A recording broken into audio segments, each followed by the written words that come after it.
Hello, welcome back to Press TV's live coverage of the terrorist attacks that have happened in Paris. Well, joining us for the analytical part of this live coverage, we have Ken O'Keefe, former U.S. Marine, who joins us in the studios here in the capital, Tehran, and Rodney Martin, who's a former U.S. congressional staffer, who joins us from L.A., Los Angeles.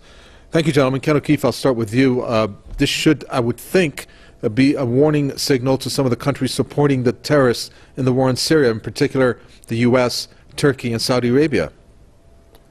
Yes, well, I hope actually that it's even more of a wake-up call for us to realize that we are ISIS, that the Western governments that are in bed with Saudi Arabia, who is the primary funder of ISIS, along with Qatar and other Gulf states, we not only provide the political cover and military assistance to Saudi Arabia while it slaughters innocent people in Yemen, but we also provide the cover for them to go ahead and do their dirty dealing with these psychopaths who are running around Syria and other parts of the world as well, Iraq.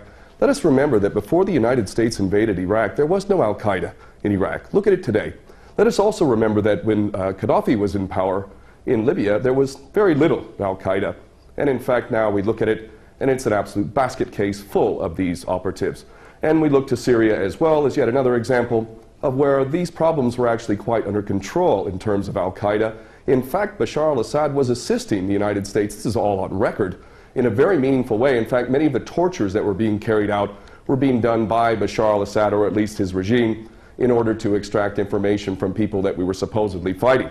I believe that it is beyond any doubt for any sensible person to realize that not only is the United States providing the financial cover, military cover, political cover for these terrorists through our proxies, but we've also, in pure technical sense, provided the training for these people in Jordan, and Turkey, another one of our best friends, has been shuttling these psychopaths across the country from Turkey into Syria for a long time now. So the idea that the West is actually fighting a war against ISIS is beyond ridiculous. So what we really need to do is start realizing the fact that we are ISIS, and the reason why our corrupt, treasonous governments are carrying out these policies is because they do not represent us. They represent the bankers, and the bankers make a hell of a lot of money off of war. And more importantly, as long as we're all fighting each other, as long as we're all not trusting each other, as long as we're all simply being played as pawns over and over, then they can maintain this tyrannical system of never-ending war. So this is really the wake-up call. What has happened in Paris is us. We are responsible through our corrupt governments for all of these policies, and even if these individuals who carried this out are not directly working for Mossad, CIA, ISIS, Al-Qaeda, all the same thing, even if they did this organically of their own volition, believe me, that is exactly what our so-called governments want. That is what the policy that we've been fostering over and over. And quite frankly, if we're to look at ISIS, ISIS stands for Israeli Secret Intelligence Service. They never attack Israel, and that in itself also tells you a lot about who these individuals are. Well, some of the events there, Ken O'Keefe, that our guest Rodney Martin talks about in terms of Islamophobia being created again, or more policies to exercise against Muslims, well, maybe this is what the intent is behind these attacks, if there are any hands at play behind the scenes of some of the countries involved in this so-called war on terror. Well, indeed, that's the case, and it's just more of the same now, isn't it? Now, I'm a non-Muslim, and I am angry at the way Muslims have been portrayed around the world. I have lived in Muslim lands, and I have experienced some of the greatest hospitality and generosity that you will ever experience, and yet Muslims in general are being associated with this monstrosity, this most recent monstrosity known as ISIS, which again I say is Israeli Secret Intelligence Service, and also Al-Qaeda previous to that, Al-Nusra Front. All of these things are intended to smear Islam as a whole, 1.8 billion people on this planet, to associate them with this sort of madness, when in fact it is us in the West that are creating this stuff, funding it, very much protecting it. In fact, America has been providing air cover to these psychopaths in Syria and Iraq largely, and we see that when Russia comes in and actually does something constructive, look how long many of these men are shaving their beards and running off with their heads, tails between their legs. It is really, really, really disgusting that people have been conned into thinking that Muslims have anything to do with this. And let us harken back to the original incident which has caused this madness known as the War on Terror.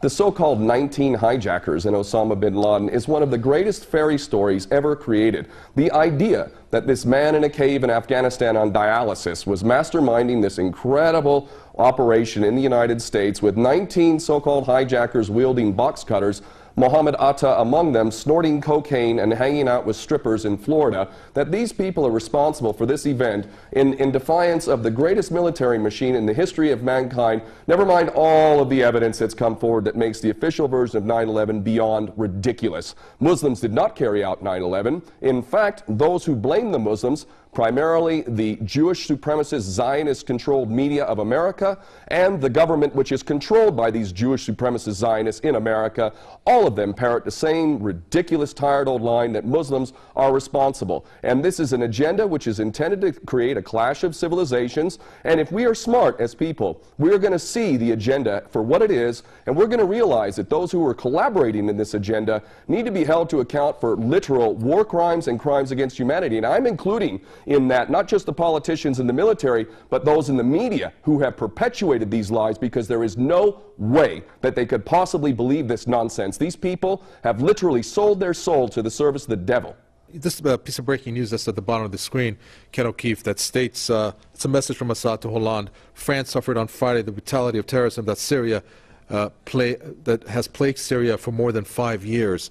That's quite telling in terms of what Syria has experienced. Your reaction to that statement? Yes, it is truly incredible that we listen to anyone, whether it's Francois Hollande or Obama or any of these other puppets, as if anything they says has any merit whatsoever. There is no moral authority at all in the West. When these people get up, they are an embarrassment to all of us who have a functioning brain and a heart. These people are traitors, whether they come from France or whether they come from Britain or America. And everything they say is to be taken as complete and total rubbish. The idea that France and the West is not directly responsible for the mayhem that has been occurring in Syria is again beyond ridiculous. We know for a fact how we've been supposedly funding and supporting the moderate rebels. There is no such thing. Even recently, a U.S. general admitting that there may be 4 or 5 of these people in Syria. The entire policy is intended to create havoc in the Middle East, and it is extremely important that people around the world begin to fully comprehend that these policies that are being carried out in the Middle East are actually not failures. I'm getting sick of hearing so-called experts talking about geopolitics and how America is failing to learn from its mistakes and all of this nonsense. These are not mistakes. These are intentional policies to wreak havoc, to sow the seeds of sectarian hatred. Again, let me cite the fact that before we took Saddam Hussein out in Iraq, there was no Al-Qaeda in Iraq. Also, when we played this game in Libya, there was no such thing as ISIS and all of this madness that's going on in Libya today. Syria, again, while it had its problems, and it certainly had its human rights abuses, most definitely did not have the problem that it has today. Every country that we touch by Western policy, every country that we touch in the Middle East is full of these monsters. Let's look to Iran, the country that we claim to be the biggest threat to everyone, the Israeli Jewish supremacist agenda, which constantly tells us that Iran is the big threat to the world and that it wants to wipe Israel off the map. Let's look at Iran. Let's look how many attacks by Al-Qaeda and ISIS are occurring here. Let's look at how Iran has been fighting MEK, a true terrorist force that has killed over 20,000 people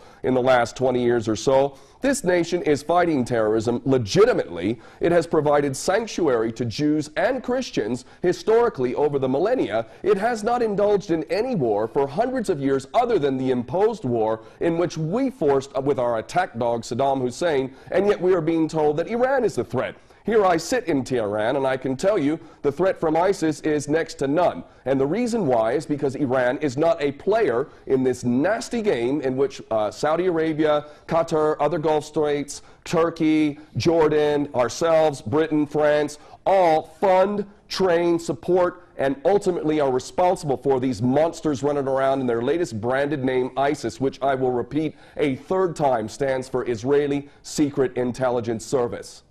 We're going to end it there. Thank you so much for that. That's Ken O'Keefe, former U.S. Marine, here in the studios with his statements.